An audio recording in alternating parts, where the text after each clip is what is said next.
Serious crime is getting seriously complex. That's why we recruit ahead of the curve. If you were a recruit coming out of the Australian Federal Police College in the 80s or 90s, you'd have walked into one of the most enviable public service salaries in the country. The higher you climbed on the career ladder, the more you made. And generally speaking, the more you made, the longer you stayed. This generous remuneration scheme meant that the Australian Federal Police Force was once the highest paid in the country, continuing to be one of the most adaptive, effective, and advanced police forces in the world. These days, that couldn't be further from the truth. In fact, pay has tumbled so far that the AFP is now the lowest paid police force in the nation. That's according to the Australian Federal Police Association, or AFPA. These days, an AFP graduate starts on a salary of around $75,000. That's compared with Australian Border Force graduates who make $105K and Queensland Police grads who come in just shy of that at $100K. So what happened? So over the last decade or so, the outcomes at a federal public sector level have been quite low compared to state jurisdictions. Ewan Hannon is the Australian's workplace editor. Often with Labor governments in power, in particular in Queensland and Victoria, police officers have done reasonably well out of pay outcomes and bargaining agreements, less so at a national level when it comes to the previous coalition government in particular, who were in power since 2013, when a lot of these effective decreases started to occur. Being a cop is a tough gig, and the spiralling financial incentive means dozens of Australian federal police officers are quitting the force every single month. That means the workforce of just under 3,500 could lose hundreds of officers over the course of a year. I think it's a combination of areas where they're going. They're either going to Border Force or they're going to state jurisdictions, or some of them may well be leaving the force altogether. The exodus is a big problem for the AFP, which is responsible for stopping some of the most serious crimes committed on our shores. Things like drug and people smuggling, sexual exploitation and cybercrime. It also functions as local law enforcement for the ACT, handling day-to-day stuff like parking fines and speeding tickets. The AFP and international law enforcement agencies crack down on Australian outlaw biker gangs. Law enforcement agencies in more than 30 countries pulled off one of the most audacious stings in living memory. 3.7 tonnes of drugs seized, 104 firearms, $45 million in cash and assets were seized, and 21 threats to kill were stopped. And today Australia is a safer country because of this unprecedented AFP-led operation. The union claims there's been a decline in morale due to pressures on policing and due to the poor pay. So that's something they say that the Labor government has an opportunity to address.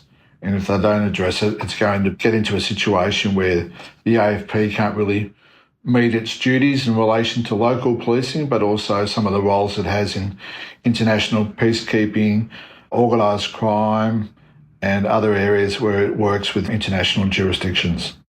The police union has been negotiating to restore the remuneration schemes that once made the AFP one of the nation's most attractive employers. It's been offered an increase of 11.2% over 3 years by the government as part of public service-wide bargaining. That's in line with what's been offered to all federal bureaucrats. But AFPA President Alex Caruana says it's not enough, and he'll be asking for a significant bump when negotiations get underway today.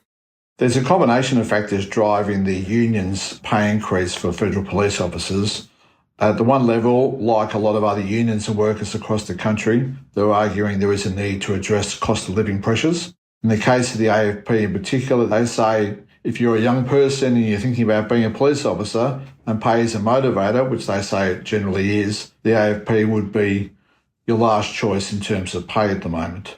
So Queensland, for example, offers significant allowances to attract officers to come to that state.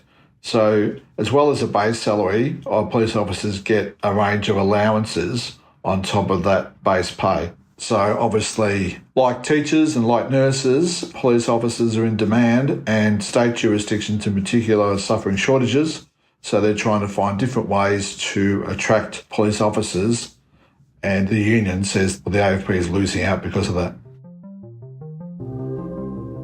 coming up the unique reason the AFP has to follow the lead of its public sector peers if it wants a pay rise.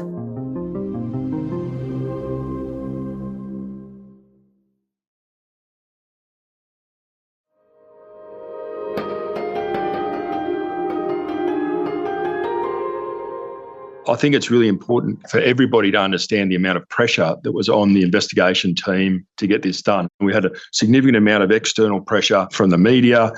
We had Ms Higgins that was wanting this to proceed. We had internal pressure that we needed to get this done.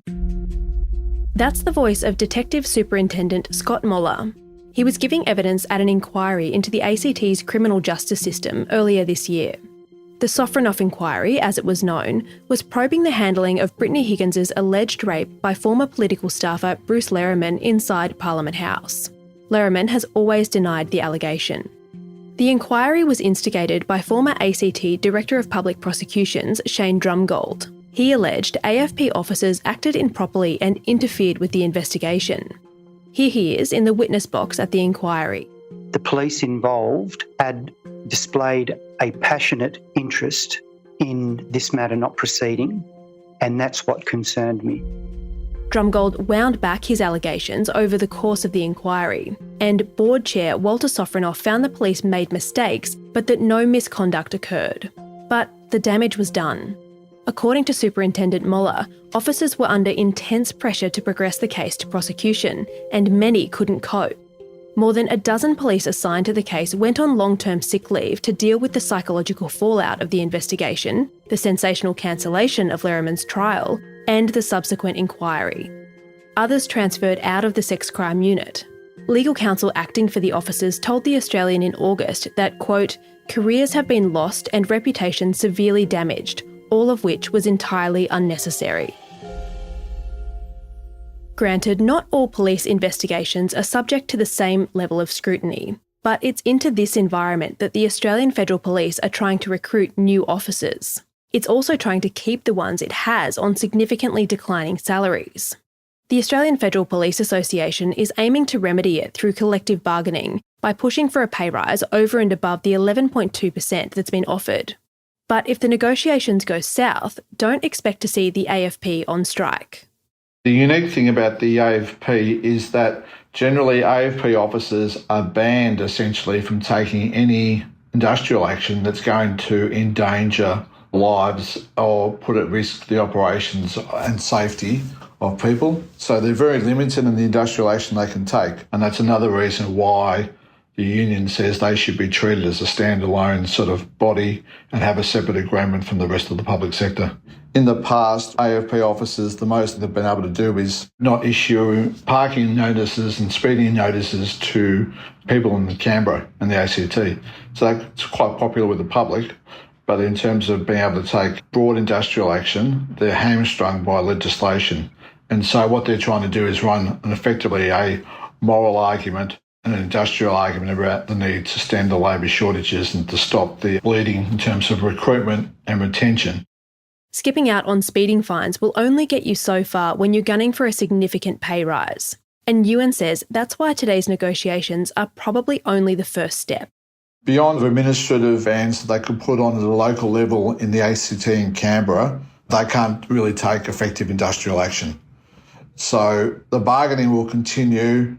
The agreement doesn't expire until early next year, so it's likely the bargaining is going to go on for some time. In reality, this is probably the opening shot in a long-running dispute, I'd imagine. Elsewhere in the public service, there are already rumblings of similar industrial action. Employees at the Fair Work Ombudsman have threatened stoppages and 24-hour strikes unless the government commits to a 20% pay rise over 3 years. Services Australia has taken action too. The Community and Public Sector Union, which is the main union representing about 150,000 workers, has now put a sector-wide bargaining claim on the Albanese Labor government and is saying essentially to the government, while you deliver on your rhetoric from opposition, you have talked about low wages and about increased wages, it's time for you to sort of pay up essentially. The union had little success under the previous coalition government. I think what they're progressively trying to do is increase pressure on the government through targeted industrial action. but it may well be the case that we see some strike action coming up in the next few weeks.